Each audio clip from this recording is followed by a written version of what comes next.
The moment I saw two sheriff SUVs rolling down my dirt driveway, I knew the HOA had finally crossed a line they couldn't uncross. It was early morning. The kind of quiet ranch morning I'd loved my entire life. The sun had barely climbed over the eastern hills, and golden lights stretched across the fields behind my barn. The air smelled like dry grass, dirt, and fresh coffee drifting from the mug sitting on the fence beside me. My horses were feeding near the stable. Cattle moved slowly through the lower pasture. Everything felt peaceful, normal. And then I heard engines. At first, I didn't think much about it. Ranch roads weren't exactly busy, but utility trucks sometimes passed through the county road nearby. But these engines were different. Heavy, slow, deliberate. I looked toward the front gate and immediately saw dust clouds rising behind two black sheriff SUVs, slowly making their way down the long dirt road leading to my house. And the second I saw them, I already knew this had something to do with Linda Graves. Because for the past 3 years, that woman had made it her personal mission to turn my life into a non-stop headache. The vehicles rolled closer while gravel crunched beneath their tires. Then they stopped beside the barn. Dust swirled through the morning air as 3 deputies stepped out carefully, scanning the ranch like they expected some kind of armed standoff. And, standing behind them, wearing oversized sunglasses and a perfectly pressed white jacket, was Linda, HOA president. Perfect smile, perfect posture, perfect fake confidence. The kind of smile people wear when they think they've already won before the game even starts. She crossed her arms the moment she saw me walking toward them. And honestly, she looked excited, like she'd been waiting for this moment for months, maybe years. Now, before I go any further, you need to understand something about Linda Graves.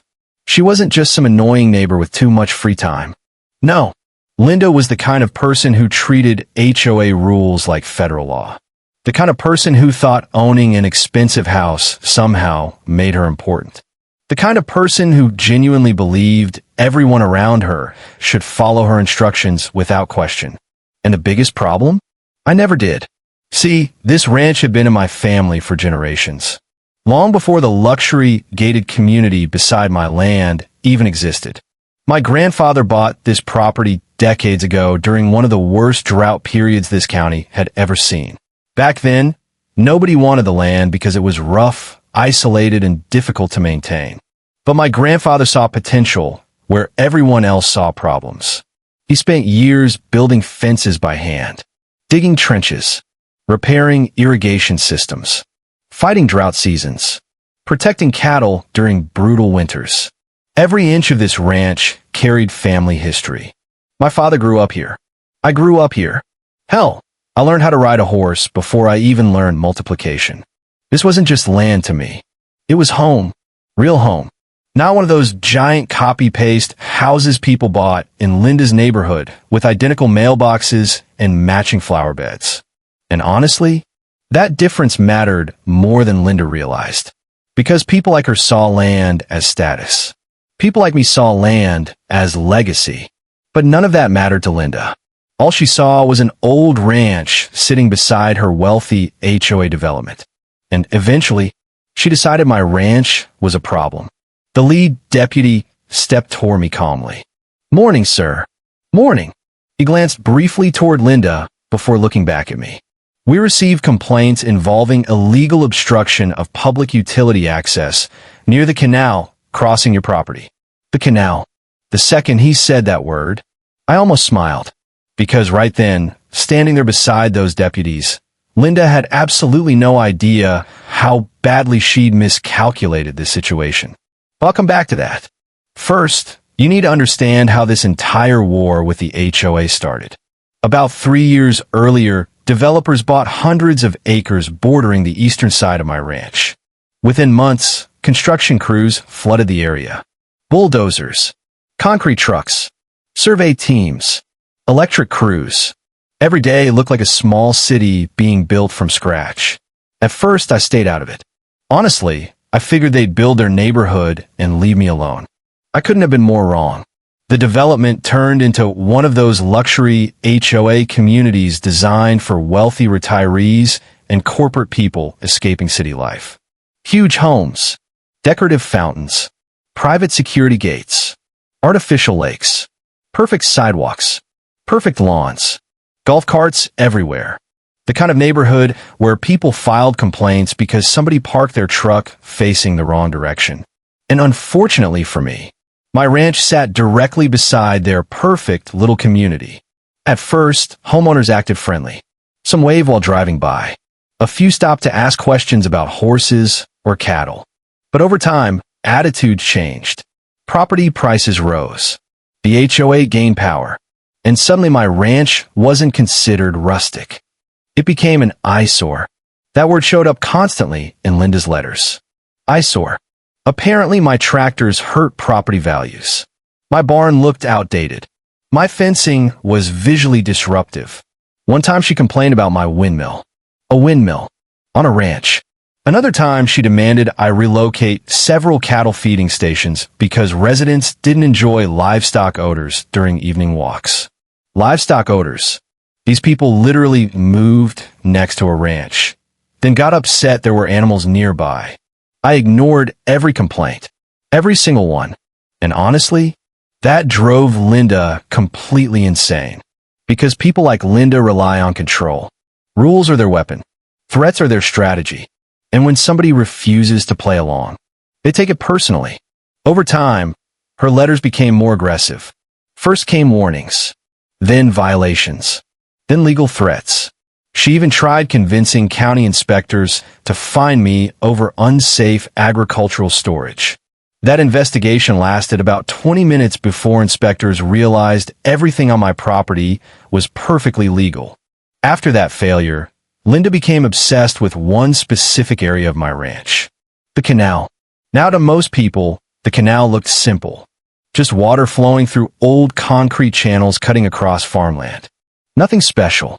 But what most people around town didn't understand was how important that canal really was. The water flowing through it supplied massive portions of the surrounding area. Businesses, public parks, residential developments, agricultural properties. Even the HOA's decorative lake system depended on water connected to that canal network. And legally, the rights connected to that water belonged to my family. Completely. My grandfather purchased permanent agricultural water rights decades earlier during a severe drought crisis. At the time, almost nobody cared. This area was mostly open ranch land back then. But as the county expanded over the years, those water rights became incredibly valuable, especially once developers started building thousands of homes nearby. But apparently Linda never bothered researching any of that, because several months earlier, the HOA started pushing plans for a giant walking trail beside the canal. Decorative bridges, benches, lights, landscaping, the whole thing. And the trail crossed directly onto my property. The first time Linda approached me about it, she acted like approval was automatic. We're expanding recreational access for residents, she explained confidently. That's nice, I replied. She smiled. So we'll begin survey work next month. No, you won't. Her smile disappeared instantly. What? You're not building anything on my property. That was the first time I ever saw genuine anger flash across her face. She recovered quickly, though. I don't think you understand how important this project is. Oh, I understand perfectly. The community voted unanimously. Still not happening. You can't stop development. I looked directly at her. Oh, I absolutely can. And from that moment forward, she hated me. A week later, I woke up and found survey flags pushed into the ground beside the canal. Workers were already measuring sections of land without permission. I drove down immediately and ordered everyone off the property. Most workers left quietly once I explained the situation. But not Linda. No, she stormed onto my ranch furious. I still remember her heels sinking into the dirt while she marched toward me yelling, "You're obstructing community progress. You're trespassing. We have county cooperation." Then show me signed authorization. She couldn't, because it didn't exist. But instead of backing down, she doubled down. Threats, lawyers, complaints, code enforcement. anything she could think of, and eventually, she decided involving the sheriff would scare me. Which brings us back to that morning, standing beside my barn, watching deputies study my property while Linda stood there acting victorious. The deputy cleared his throat. "Sir, HOA representatives claim you blocked authorized development access." I looked directly at Linda. Authorized by who? She immediately pulled paperwork from her folder like she'd rehearsed this moment all night. The HOA approved development permits for recreational expansion beside the canal. I nodded slowly. "That's interesting." The deputy noticed my reaction immediately. "You disagree?" "Oh, I definitely disagree." I glanced toward the canal running behind the barn. Morning sunlight reflected off the moving water while cattle grazed quietly nearby. Completely peaceful.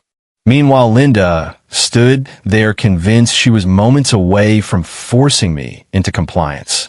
What she still didn't understand was that the water flowing through that canal gave me far more leverage than she could possibly imagine. And before this day ended, everyone standing on my ranch was about to find out exactly who really controlled the most important resource in the entire town. 2 days after the sheriff first visited my ranch, everything exploded. And when I say exploded, I don't mean figuratively. I mean the entire situation went from annoying HOA drama to full-blown county-level disaster almost overnight. It started before sunrise. I remember waking up to a low rumbling sound somewhere outside my house. At first, half asleep, I thought it was distant thunder rolling across the hills. Storms moved strangely around this part of the county, and sometimes you'd hear thunder long before clouds ever appeared. But after a few seconds, I realized something wasn't right. The sound wasn't fading. It was getting louder, heavier, mechanical. I sat up in bed and listened carefully. Engines. Big ones. I walked toward the kitchen window, still holding my coffee mug, and looked out toward the canal road. And the second I saw what was parked down there, my blood pressure immediately spiked. Bulldozers, concrete trucks, flatbed trailers, construction crews unloading equipment, workers in reflective vests moving around my property like they owned the place. And standing near the canal with a clipboard in her hands was Linda Graves. I actually laughed for a second. Not because it was funny, because I genuinely couldn't believe the level of stupidity I was looking at. After everything that happened with the sheriff, after I clearly told them no, after the warnings, the HOA had decided to start construction anyway, on my land, without permission. I set my coffee down so hard it nearly cracked the counter. Then I grabbed my keys and headed outside. By the time I drove down near the canal, construction crews were already unloading steel support beams beside the water. Survey stakes had been hammered into the ground across multiple sections of my property. One worker was spray painting markings directly onto the dirt near the canal bank. Another crew had started removing old fencing beside the water line. I slammed my truck door and walked straight toward Linda. The second she saw me, she smiled. Not nervous, not uncertain, confident, arrogant, like she truly believed she had finally beaten me. "We're moving forward with development," she said calmly. I looked around slowly. On whose authority? County approval. I stared at her for several seconds without speaking. Then I asked the one question she clearly never expected. "Did the county tell you they own this canal?" For the first time since this entire war started, her confidence cracked. Only for a second. But I saw it. A tiny flicker of uncertainty crossed her face. And honestly, that moment told me everything. Because deep down, she knew they never fully checked the ownership records. They just assumed. And people like Linda always assume rules apply differently to them. Still, instead of backing down, she doubled down. Construction continued all morning. Concrete barriers were moved closer to the canal edge. Workers unloaded wooden planks and bridge materials. Crews began measuring support positions directly beside one of the older control sections regulating downstream water flow. That part immediately concerned me, because those control gates weren't decorative. They were active infrastructure, old infrastructure, and messing with them without proper engineering oversight was dangerous. I walked toward one of the foremen. "You need to stop immediately." He looked uncomfortable. "Sir, we were told everything's approved. Did anyone show you signed property authorization?" "No." "Then you're trespassing." Several workers exchanged nervous looks after hearing that. Most construction guys don't want legal trouble. They just follow instructions. And you could tell some of them were already realizing something about this project felt wrong. But Linda stepped in immediately. "Do not stop working," she snapped at them. Then she looked directly at me. "You're trying to intimidate contractors." I almost laughed hearing that. Intimidate? These people were literally building on private ranch land without permission. But arguing with Linda was pointless. So instead, I called my attorney. Now let me tell you something about my lawyer. His name was Walter Jensen. Older guy. Former ranch kid. Sharp as a razor. The kind of attorney who didn't waste words because he didn't need to. He'd spent 30 years handling agricultural disputes, land ownership cases, and water right conflicts across the state. And if there's one thing Walter understood better than almost anyone, it was water law. I stepped away from the construction noise and called him directly. The second he answered, I explained what was happening. At first he stayed completely silent. Then he asked very carefully, "They entered the canal zone without written authorization?" "Yep." "They're actively building?" "Yep." Another pause. Then he asked, "Are they working near the southern pressure control sections?" I looked toward the crews. "Looks like it." And then Walter laughed. Not nervous laughter. Not surprised laughter. The kind of laugh somebody makes when they realize the other side just made a catastrophic legal mistake. "Do not stop them," he said calmly. I frowned. "What?" "The more they build illegally, the worse this becomes for them." Honestly, at first, I thought he was joking. But then Walter started explaining exactly how much trouble the HOA had walked into. The canal wasn't just an irrigation system anymore. Over the decades, county infrastructure expanded around it. Water routing agreements were signed. Distribution contracts were created. Emergency access systems were connected, which meant portions of the canal now supported regulated downstream supply operations affecting huge sections of the county. And because the water rights remained tied to my ranch, unauthorized construction near those systems created massive liability exposure, potentially millions of dollars. All because Linda wanted a walking trail. Walter sighed heavily. Did they seriously never verify ownership? Apparently not. That's unbelievable. Honestly, it really was. Any competent developer would have researched land records before touching active infrastructure. But the HOA board had become so arrogant after years of controlling residents. They assumed nobody could stop them, especially not some rancher living beside their neighborhood. That assumption was about to destroy them. Construction continued for the next 2 days. And during those 2 days, things became increasingly reckless.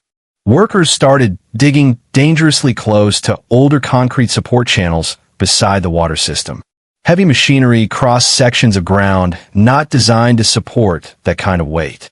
One contractor even warned HOA representatives about structural concerns near the southern gate controls. Linda ignored him. Of course she did. Because by that point, she wasn't trying to solve problems anymore. She was trying to win. And people obsessed with winning usually stop thinking clearly. Then came the moment everything fell apart.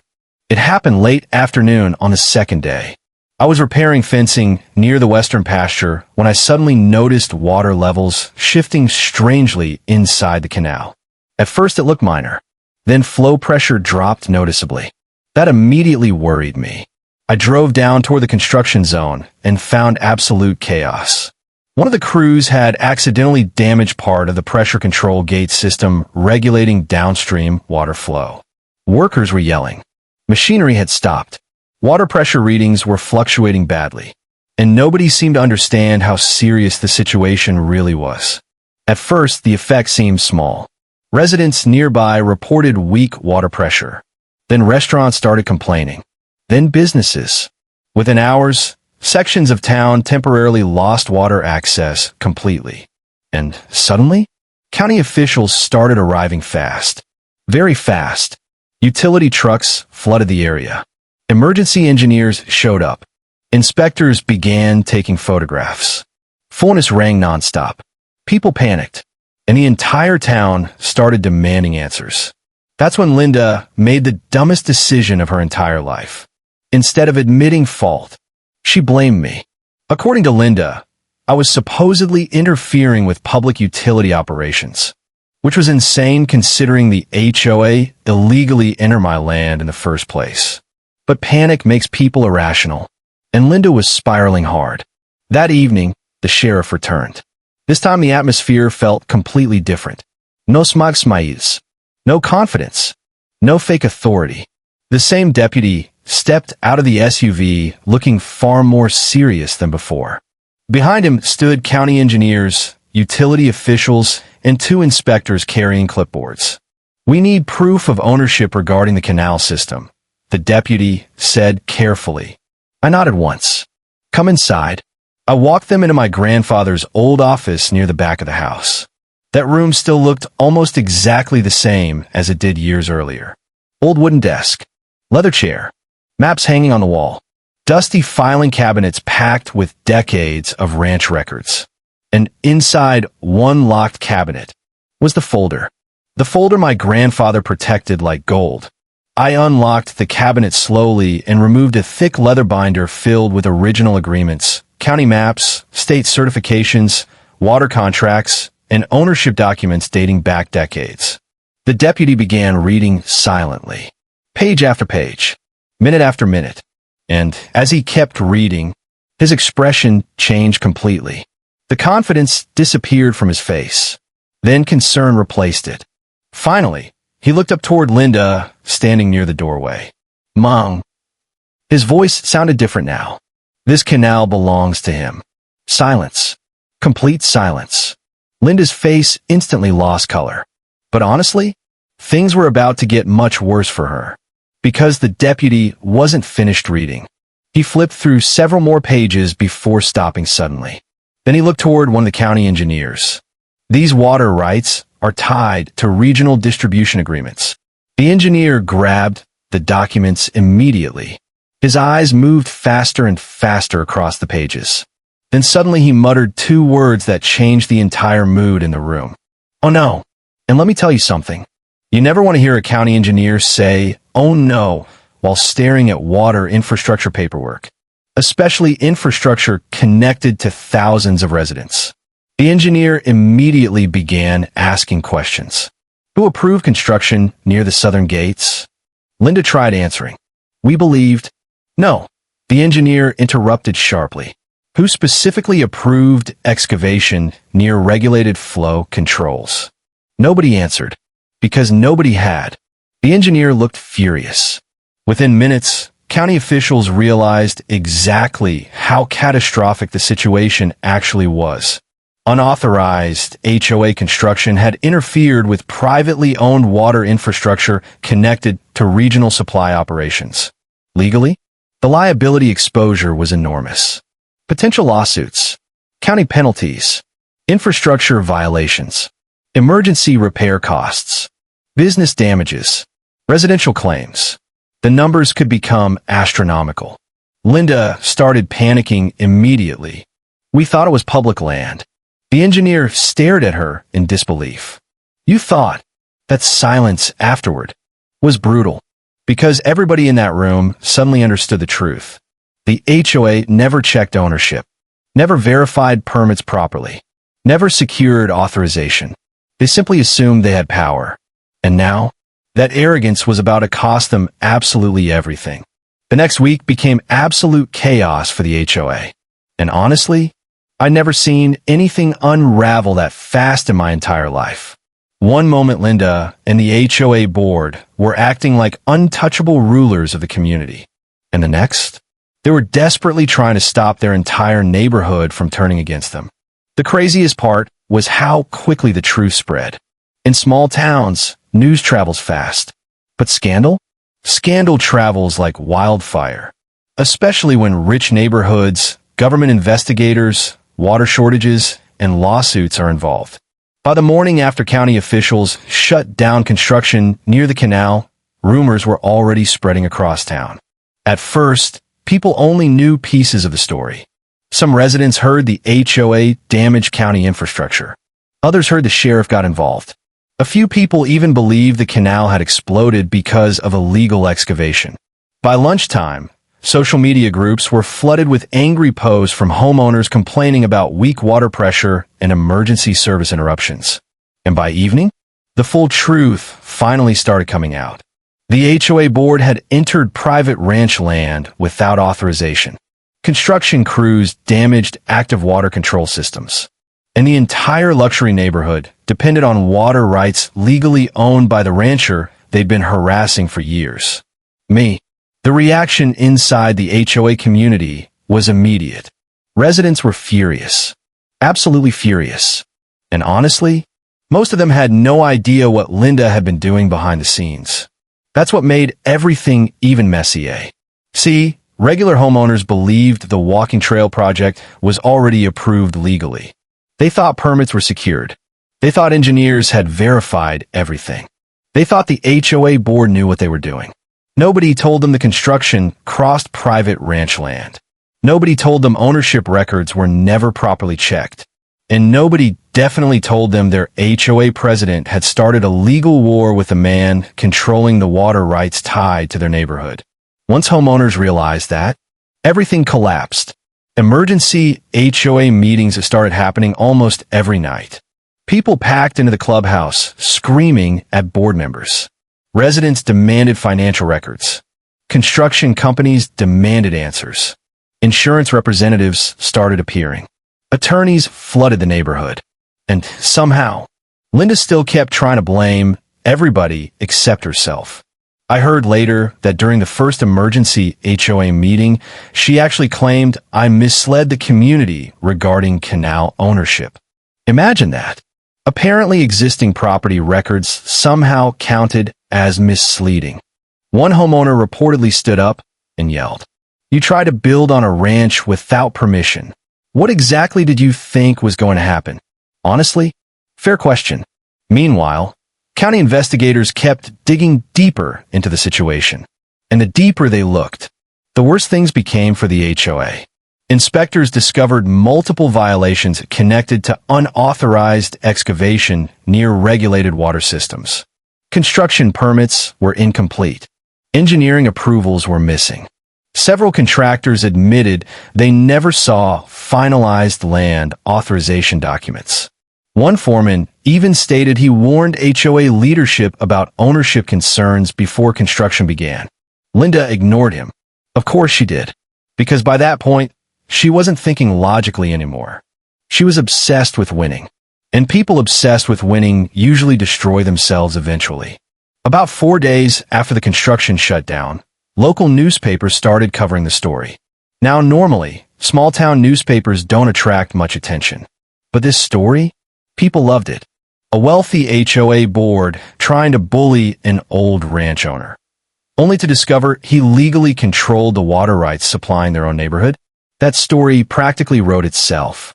The headlines were brutal. Luxury HOA faces investigation after water infrastructure damage. Private ranch owner dispute triggers county utility concerns. HOA construction project halted following ownership dispute. But the funniest part? People around town suddenly started treating me completely differently. Folks who barely waved before now stopped by the ranch wanting to hear the story firsthand. Local diners talked about the canal nonstop. Gas stations, feed stores, coffee shops. Everywhere I went, somebody asked about Linda. One older rancher laughed so hard hearing the story, he nearly spilled coffee across the table. "I knew those HOA idiots would eventually mess with the wrong person," he said. Honestly, a lot of longtime locals felt the same way. Because over the years, wealthy developments had slowly pushed deeper into traditional ranch territory around the county. And many ranchers were tired of outsiders moving into agricultural areas, then trying to change everything around them. So when word spread that one HOA board got completely humiliated after underestimating a ranch owner, a lot of people quietly enjoyed it. Meanwhile, inside the HOA neighborhood, things were getting uglier every day. Homeowners started demanding resignations. Some residents blamed Linda directly for declining property values. Others worried lawsuits could drain HOA emergency funds. Then came the real panic. Financial estimates. See, once engineers finished assessing the canal damage, the projected cost became terrifying. Emergency infrastructure repairs, engineering inspections, legal penalties, construction shutdown expenses, potential civil claims from businesses affected by temporary outages, insurance complications, attorney fees. The numbers kept growing and growing and growing. At one emergency meeting, residents reportedly became so angry that security had to step in after two homeowners started screaming at HOA board members. People wanted somebody blamed, and naturally, that somebody became Linda. The woman who once walked around acting like queen of the neighborhood suddenly couldn't even attend meetings without getting yelled at. Funny how quickly power disappears when money gets involved. About a week after the shutdown, I was repairing fencing beside the barn early one morning when I saw a familiar SUV slowly pulling into my driveway. Linda, alone. No board members. No lawyers. No fake confidence. No oversized sunglasses. Just Linda. And honestly, for the first time since I met her, she looked exhausted. The kind of exhausted that comes from realizing your entire world is collapsing around you. She stepped out slowly while I kept working on the fence. For a few moments, neither of us spoke. The morning air felt cool, and the sound of moving water echoed quietly from the canal nearby. Finally, she cleared her throat. We need to resolve this peacefully. Peacefully. I almost laughed hearing that word. Peacefully is coming from the woman who threatened lawsuits for years, filed complaints nonstop, sent sheriffs onto my ranch, and illegally started construction on private land. Now suddenly she wanted peace. I leaned against the fence post quietly. What exactly are you trying to resolve? She hesitated before answering. The HOA is willing to remove all complaints and violations. All complaints. Yes, that's generous. Her expression tightened slightly. We're trying to avoid unnecessary escalation. Unnecessary escalation. That was funny too, because the escalation already happened. County investigators were involved. Attorneys were involved. Utility authorities were involved. This situation moved way beyond simple apologies days ago. Linda looked around the ranch quietly. I could tell she was seeing the property differently now. Not as an obstacle, not as an eyesore, but as leverage. Real leverage. The kind of leverage that actually matters. Because no matter how expensive those HOA homes looked, none of them functioned without water. And the systems connected to that water flowed directly through my land. Linda sighed heavily. What do you want? Honestly, that question surprised me. Because for the first time, she sounded genuinely defeated. Not angry. Not arrogant. Defeated. I thought about everything for several seconds before answering. I want you people to leave my ranch alone. Silence. Then I continued. No more complaints. No more threats. No more fake violations. No more trying to control property you don't own. She nodded slowly. I think that can be arranged. I almost smiled hearing that. Because suddenly the woman who once acted like she controlled the entire county was now politely asking permission. Amazing what happens when reality finally shows up. But even then, the damage was already done. Within the next several weeks, the HOA situation completely imploded. Multiple homeowners filed lawsuits against the board. Some accused Linda and other members of negligence. Others claimed HOA funds were misused during the illegal construction project. Insurance companies launched their own investigations. County regulators kept pressuring the HOA for documentation. And construction companies started demanding payment for canceled work and equipment losses. It became a financial nightmare. Then came the resignations. First one board member stepped down quietly. Then another. Then finally, Linda resigned as HOA president. Officially. Just like that. The woman who spent years acting untouchable lost everything in less than a month. And honestly, nobody seemed sad to see her go. The illegal walking trail project was permanently canceled. Every structure near the canal was removed. County engineers supervised repairs to the damaged pressure systems. And eventually the HOA was forced to cover every major cost connected to the disaster. Repair costs, engineering inspections, county penalties, attorney fees, infrastructure restoration. The final number became enormous, way bigger than residents ever expected. Some homeowners reportedly faced increased HOA fees afterward because reserve funds took such a massive hit. And the irony? The same residents who once complained my ranch hurt their property values suddenly realized their own HOA board caused more financial damage than my ranch ever could. Meanwhile, life on my property slowly returned to normal. And honestly, that was the best part. No meetings, no angry letters, no survey crews, no construction equipment near the canal. Just peace. Real peace. Early mornings returned. The kind I always loved. Sunlight stretching across open fields.